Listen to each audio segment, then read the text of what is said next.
Photo గిడతారా sir కూర్చోండి.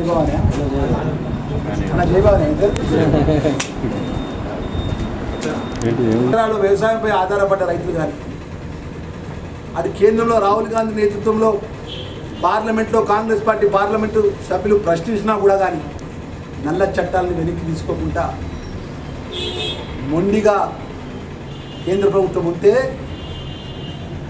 Supreme court జోక్యం కలిగించుకొని ఆ సుప్రీంకోర్టు యొక్క నిర్ణయం ప్రకారం ఆ రోజు విపక్షాల్లో ఉన్న రాహుల్ గాంధీ గారి నేతృత్వంలో సోనియా గాంధీ నేతృత్వంలో బట్ట ఆ రోజు ప్రధాన ప్రతిపక్ష దేశంలో పార్లమెంట్లో పోరాటం రాజ్యసభలో పోరాటం చేస్తే నల్ల చట్టాలు రద్దు చేసుకున్నది నరేంద్ర మోడీ. అదేవిధంగా టీఆర్ఎస్ పార్టీ నాయకులు ఏమన్నా 2014 ముందు ప్రతి నియోజకవర్గంలో బట్ట 1,00,000 ఎకరాలకు సాగునీరు ఇస్తాం, ఏకకాలంలో 1,00,000 రూపాయలు 2014లో కేసీఆర్ ఉద్యమ నాయకుడిగా వారి అధికారంలో రాకముందు ఇదే జగిత్యాల జిల్లాలో, అప్పుడు జగిత్యాల ఉమ్మడి రాష్ట్రం, ఉమ్మడి కరీంనగర్ జిల్లా విననా ధర్మపురి నియోజకవర్గానికి వచ్చింది. ఇక్కడ ఈ ధర్మపురి నియోజకవర్గానికి ఈ గోదావరి నీళ్లు ఈ నియోజకవర్గానికి 1,00,000 ఎకరాలకు సాగునీరు ఇస్తాం, రైతులకు మద్దతు ధర ఇస్తాం, రైతులకు అండగా ఉంటాం, 1,00,000 రూపాయలు రుణమాఫీ చేస్తామని చెప్పి మాజీ ముఖ్యమంత్రి కేసీఆర్ 2014 ముందు ఎన్నికల ముందు మాట్లాడాడు. 2014 నుంచి 2023 వరకు 9 సంవత్సరాలు అధికారంలో ఉండి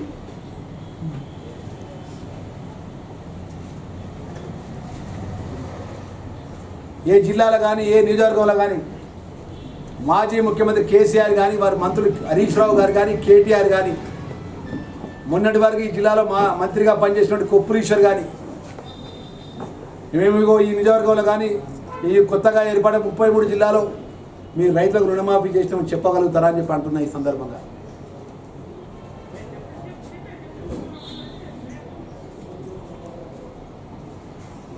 కేంద్రంలో నరేంద్ర మోడీ కానీ మన తెలంగాణ రైతాంగానికి సంబంధించిన కష్టాల విషయంలో పార్లమెంట్లో ఏదైనా బిల్లు పట్టుకొచ్చిండా, ఏదైనా మేలు జరిగే కార్యక్రమం చేపట్టిండా మీరు ఆలోచన చేయమని అంటున్నా.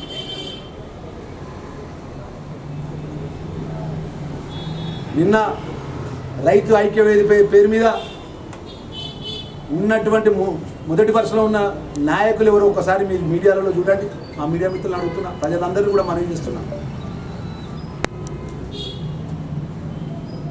భారతదేశంలో పట నరేంద్ర మోడీ భారతీయ జనతా పార్టీ ఏ రాష్ట్రంలో వారి ప్రభుత్వం ఉన్నదో ఆ ప్రభుత్వం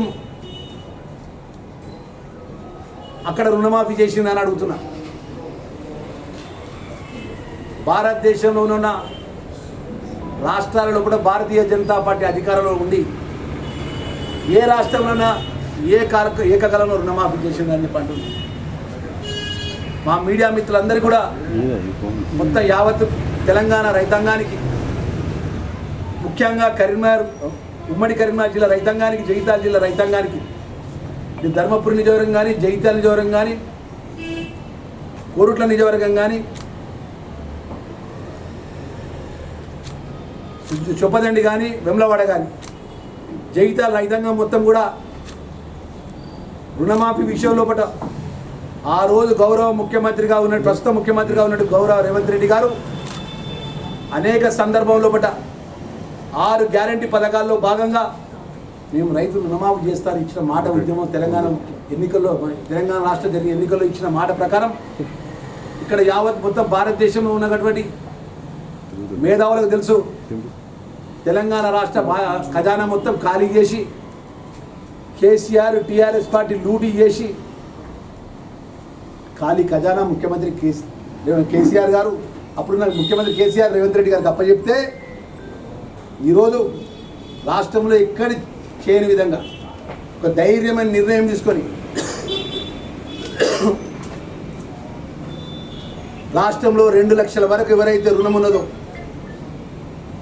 పూర్తి రుణమాఫీ చేస్తా అని చెప్పి గౌరవ ముఖ్యమంత్రి గారు రేవంత్ రెడ్డి గారి ప్రకటించిన మాట ప్రకారం ఈ జిల్లాలో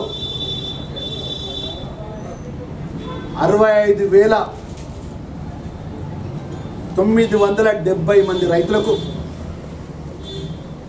ఏకకాలంలో 2 లక్షల లోపు రుణమాఫీ. రాష్ట్ర ప్రభుత్వం ముఖ్యమంత్రి పెద్దలు రేవంత్ రెడ్డి గారు, వ్యవసాయ శాఖ మంత్రి తుమ్మల నాగేశ్వరరావు గారు, ఫైనాన్స్ మినిస్టర్ బట్టి విక్రమ గారు మాఫీ చేయడం జరిగింది. 65,970 కోట్ల రూపాయలు 65,970 మంది రైతులకు సుమారు 512 కోట్ల రూపాయలు 512 కోట్ల రూపాయలు 500 పైచిలుకు కోట్ల రూపాయలు ఏకకాలంలో ఒకటే రాత్రి వాళ్ళ అకౌంట్లో జమైనయా జమ కాలేదా మాఫీ అయ్యి. ఇది యథార్థమా కాదా అని చెప్పి అంటున్నా. ఇలా నిన్న ధర్నాలో పాల్గొన్నటువంటి నాయకులను అడుగుతున్నా నేను. 65,000 మంది రైతులకు 500 కోట్ల రూపాయల పైచిలకు ఈ జిల్లాలో వాళ్ళ అకౌంట్లో రుణమాఫీ జరిగిందా జరగలేదా అని అంటున్నా. సుమారు ఈ జిల్లాకు సంబంధించినటువంటి అగ్రికల్చర్ అధికారులు ప్రతి మండలంలో పట్ల రుణమాఫీ కానీ రైతుల నుంచి నేరుగా దరఖాస్తు తీసుకోమని రాష్ట్ర ముఖ్యమంత్రి గారు చెప్పడం జరిగింది.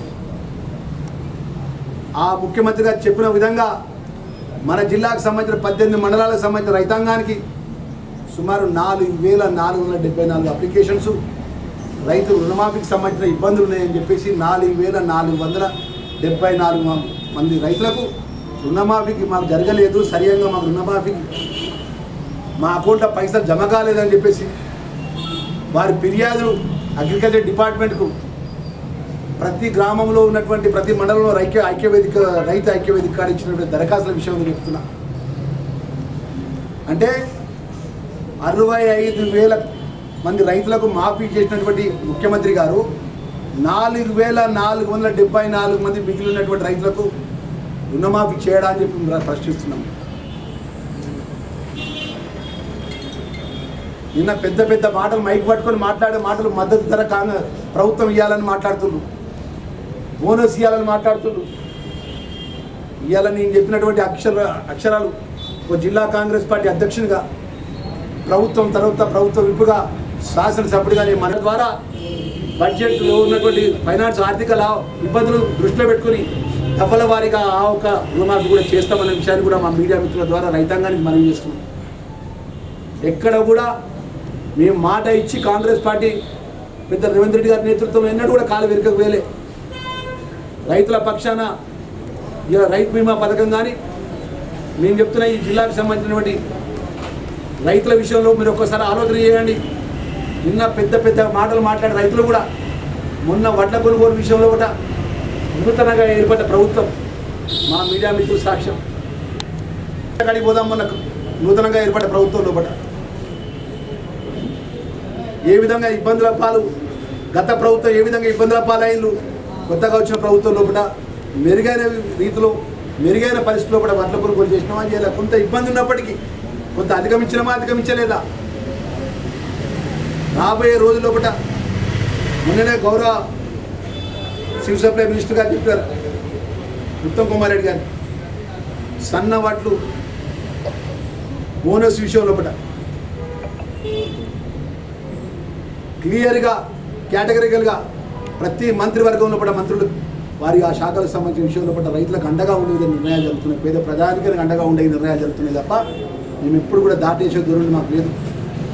ఈ జిల్లాకు సంబంధించినటువంటి విషయం లోపల రైతులకు చేతులు జోడించి మనవి చేసుకుంటున్నా.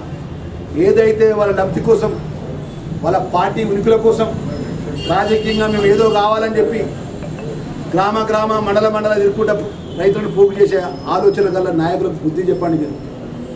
ఇది ఏదైతే జిల్లా కలెక్టర్ గారు ఇచ్చినటువంటి నివేదిక, అధికార పరంగా ఇచ్చినటువంటి నివేదిక, ఈ నివేదిక మీ ముందు మీ అందరికీ కాపీ కూడా ఇస్తాను కూడా మనం చేస్తున్నాం.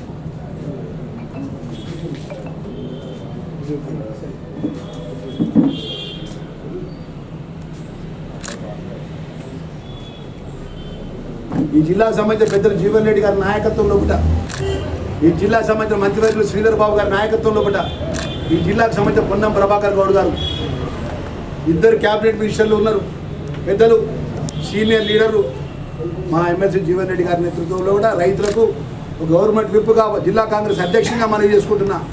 ఏ గ్రామంలో ఏ మండలంలో 2 లక్షల లోపల రైతులకు రుణమాఫీ విషయంలో ఇబ్బంది ఉన్నా జిల్లా కలెక్టర్ గారి దృష్టికి ప్రభుత్వం దృష్టికి తీసుకెళ్ళి అతి తొందరలో సాధ్యమైనంత తొందరగా రుణమాఫీ చేపించే బాధ్యత కూడా తీసుకుంటానన్న విషయాన్ని మరొకసారి మనవి చేసుకుంటూ ఒక్కసారి యావత్ తెలంగాణ ప్రజలు ఒక్కసారి గమనించాలి. తెలంగాణ రాష్ట్రాన్ని లూటీ చేసి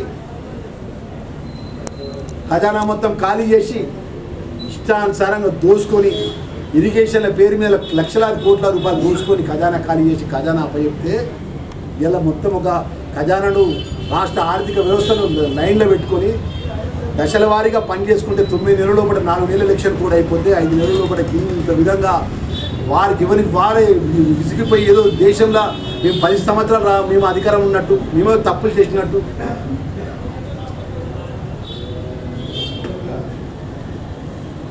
ఇలా గౌరవ ముఖ్యమంత్రి గారు రేవంత్ రెడ్డి గారి నేతృత్వంలో కూడా మేము బాధ్యతతో ప్రజాప్రతినిధిగా మెదులుతున్నాం. ఎవరికి కష్టం వచ్చినా మేము అందుబాటులో ఉన్నాం, ఎవరికి ఇబ్బంది వచ్చినా అందుబాటులో ఉన్నాం. ఏదో గల్ఫ్ బాధితులకు సంబంధించిన విషయంలో కూడా ఆ రోజు తెలంగాణ ఉంటా బయటి దేశంలో ప్రమాదవశాత్తు ఏమైనా జరిగితే రాష్ట్ర ప్రభుత్వం అండగా ఉండే విధంగా ఒక చట్టాన్ని తీసుకొచ్చి చట్టానికి సంబంధించినటువంటి పూర్తిగా సంబంధించిన అధికారులను కూడా ఏర్పాటు చేయడం జరిగిందన్న విషయాన్ని మనం చేస్తున్నాం. రాష్ట్ర ప్రభుత్వం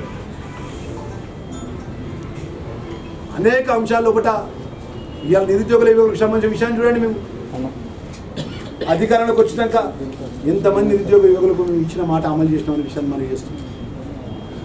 ఈ విధంగా వాస్తవాలు ఒక తీరు ఉంటే ఇక ప్రతిపక్ష పార్టీలకు ఏదో పని లేనట్టు 5 నెలలు పరిపాలన ఉన్నటువంటి మామూలునే ఇక నోటికి అంతా సోషల్ మీడియాలో మాట్లాడతాడు. ఆ కేటీఆర్, ఆ హరీష్ రావు, టీఆర్ఎస్ పార్టీలు.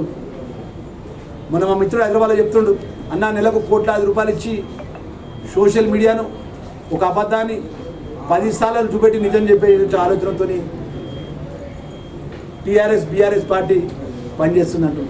ఇలా దేవుడు లక్ష్మణ స్వామి దయతోని, కొండగట్టు ఆంజనేయ స్వామి దయతోని, వెమ్లవాడ రాజరాజేశ్వర స్వామి దయతోని మా గౌరవ ముఖ్యమంత్రి రేవంత్ రెడ్డి గారు ఏదైతే ఇచ్చిన మాట అమలు చేసే విధంగా మేము కాంగ్రెస్ పార్టీ పక్షాన మేము అందరం పనిచేస్తాం తప్ప ఎక్కడ కూడా వెనక్కి అడుగు పెట్టాము, ఎక్కడ వెనక్కి కాదు తగ్గేది లేదని చెప్పి చెప్తున్నాం. దయచేసి రాబోయే రోజుల పట్ల రేషన్ కార్డులు ఇచ్చే విషయంలో కానీ ఇందిరమ్మ ఇల్లు ఇచ్చే విషయంలో ఒక ప్రణాళిక పద్ధతి ద్వారా వస్తుంది. మా మీడియా మిత్రులందరూ కూడా మనం చేసుకుంటున్నాం. ఈ జిల్లాకు సంబంధించినటువంటి నోరు ఉన్నది కదా అని చెప్పి, సోషల్ మీడియా ఉన్నది కదా అని చెప్పి ఇష్టానుసారంగా స్క్రోల్ చేయడం, ఇష్టానుసారంగా మాట్లాడితే ప్రజలు రాబోయే కాలంలో బుద్ధి చెప్తారు. రాబోయే కాలంలో ప్రజలు బుద్ధి చెప్తారు. మనం బుద్ధి చెప్పింది మన పార్లమెంట్లో. తెలంగాణ రాష్ట్రంలో ఉన్నటువంటి టీఆర్ఎస్ పార్టీకి బీఆర్ఎస్ పార్టీకి ఎట్లా బుద్ధి చెప్పిందో మొత్తం చూసింది. లాస్ట్కి ఏ స్టేజ్కి వచ్చింది ఎన్నిక జరుగుతుంది, ఓట్లు పడే రోజు బీజేపీ పార్టీను బీఆర్ఎస్ పార్టీ 2 ఒకటైనది. కాంగ్రెస్ చేతి గుర్తుకు వేయకుండా పర్లే కానీ పూ గుర్తుకు వేయి మన కాడికి దిగజారిపోయింది ఇద్దరు. నువ్వు ఏడిచినట్టు చేయి, నువ్వు కొట్టినట్టు చేస్తా. ఇది ఈ రాష్ట్రంలో జరుగుతున్న తమాషా. ఏదేమైనా కూడా ఈరోజు రైతులకు ఇచ్చిన మాట, ఈ జిల్లా కలెక్టర్గా ఇచ్చిన నివేదిక ప్రకారం ఇంకా అగ్రికల్చర్ డిపార్ట్మెంట్ ద్వారా, రెవెన్యూ డిపార్ట్మెంట్ ద్వారా ఇంకా మిగిలిపోయినటువంటి ఏదన్నా కూడా రుణమాఫీ లోపల స్పష్టతగా ఉంటుంది. 2 లక్షల పైచీలకు ఎవరైతే రుణం ఉన్నదో దాన్ని కూడా తుమ్మల నాగేశ్వర మినిస్టర్ గారు మొన్ననే మాట్లాడారు రాష్ట్రంలో మీడియా ముందు. దయచేసి మా మిత్రులందరూ మనం చేసుకుంటాం. దాన్ని కూడా షెడ్యూల్ విడుదల చేస్తా అని చెప్పి మా మిత్రులందరూ కూడా మనం చేసుకుంటున్నాం. 2 లక్షల పైన ఏదైతే రుణం ఉంటుందో రైతులకు 2,50,000, 2,70,000, 3 లక్షలు ఉన్నటువంటి రైతులకు కూడా అగ్రికల్చర్ మినిస్టర్ గారు షెడ్యూల్ విడుదల చేస్తాను. షెడ్యూల్ ప్రకారము 2 లక్షల పైచీలు ఉన్న రైతులకు కూడా రుణమాఫీ చేసే బాధ్యత కూడా ప్రభుత్వం తీసుకుంటున్న విషయం మన పత్రికల్లో మాట్లాడిన విషయం కూడా జగిత్యాల జిల్లా రైతాంగానికి మనవి చేసుకుంటూ ఒక్కసారి ఈ చిల్లర బొల్లగా మాట్లాడే నాయకుల మాటలు నమ్మద్దని మరొకసారి మనం చేస్తున్నాం.